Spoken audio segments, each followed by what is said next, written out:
আজ আমরা এমন এক সময় দাঁড়িয়ে আছি যখন পৃথিবীর আকাশে আবারও যুদ্ধের ধোঁয়া। ইরান এবং ইসরায়েল, এই দুই দেশের সংঘাত আজ পুরো বিশ্বের আলোচনার বিষয়।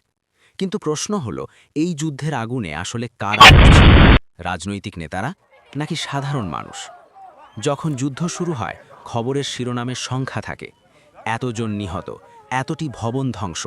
কিন্তু প্রতিটি সংখ্যার পেছনে থাকে একটি গল্প। একটি মা যে তার সন্তানকে হারিয়েছে, একটি শিশু যে জানেই না কেন তার ঘর আর নেই, একটি পরিবার যারা রাতভর ভয়ে ঘুমাতে পারে না।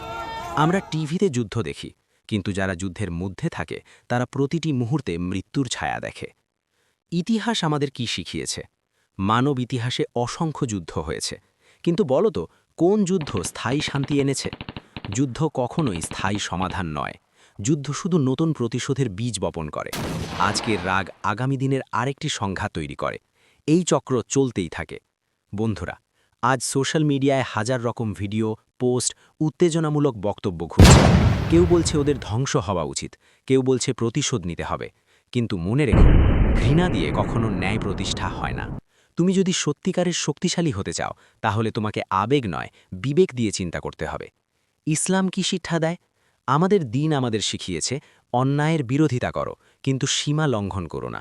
কুরআনে আল্লাহ বলেন, তোমরা সীমা লঙ্ঘন করো না, নিশ্চয়ই আল্লাহ সীমা লঙ্ঘনকারীদের পছন্দ করেন না। এর মানে কি? ন্যায়ের পক্ষে দাঁড়াবে, কিন্তু অন্ধ ঘৃণায় ডুবে যাবে না। আমরা কি করতে পারি? অনেকে ভাবে, আমরা তো সাধারণ মানুষ, আমাদের কিছু করার নেই। কিন্তু এটা ভুল ধারণা। তুমি ভুয়া খবর ছড়ানো বন্ধ করতে পারো।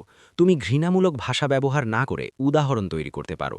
তুমি মানুষের জন্য দোয়া করতে পারো। তুমি নিজের পরিবারে শান্তির পরিবেশ তৈরি করতে পারো। মনে রেখো, বড় পরিবর্তন ছোট ছোট পদক্ষেপ থেকেই শুরু হয়। আজকের যুব সমাজ সবচেয়ে বেশি প্রভাবিত হয়। তোমরা যদি আবেগে ভেসে যাও, তাহলে ভবিষ্যৎ অন্ধকার। কিন্তু যদি তোমরা সচেতন হও, তাহলে ভবিষ্যৎ উজ্জ্বল। তোমরা শুধু দর্শক না, তোমরাই আগামী দিনের নেতা। আজ যদি তোমরা জ্ঞান অর্জন করো, সত্য যাচাই করো, ন্যায়ের পথে থাকো, তাহলেই প্রকৃত পরিবর্তন সম্ভব। ভাবো তো, একটা শহর ধ্বংস করে জয়ী হওয়া বড় কথা, নাকি একটা শহরকে শান্তি ফিরিয়ে দেওয়া বড় কথা? অস্ত্র দিয়ে তুমি ভয় দেখাতে পারো, কিন্তু চরিত্র দিয়ে তুমি সম্মান অর্জন করো।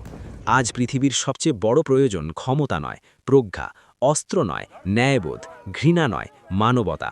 আমরা আজ শপথ করি, আমরা অন্যায়ের বিরুদ্ধে থাকব, কিন্তু ধ্বংসের পথে নয়। আমরা সত্যের পক্ষে থাকব, কিন্তু মিথ্যার প্রচারে নয়। আমরা শান্তির জন্য কাজ করব, কারণ শান্তিই শক্তি। যুদ্ধের আগুন একদিন নিভে যাবে, কিন্তু মানুষের হৃদয়ে যে ঘৃণা জন্মায়, সেটা নিভাতে প্রজন্ম লাগে। তাই আজ থেকেই শুরু করি, নিজেকে বদলাই, পরিবারকে বদলাই, সমাজকে বদলাই। কারণ শেষ পর্যন্ত দেশের সীমা আছে, কিন্তু মানবতার কোনো সীমা নেই। আল্লাহ আমাদের সবাইকে সঠিক পথে দেখান, পৃথিবীতে ন্যায়ভিত্তিক শান্তি প্রতিষ্ঠা করুন। আমিন। আপনি নতুন হলে চ্যানেলটিকে সাবস্ক্রাইব করে নিন ও শেয়ার করুন।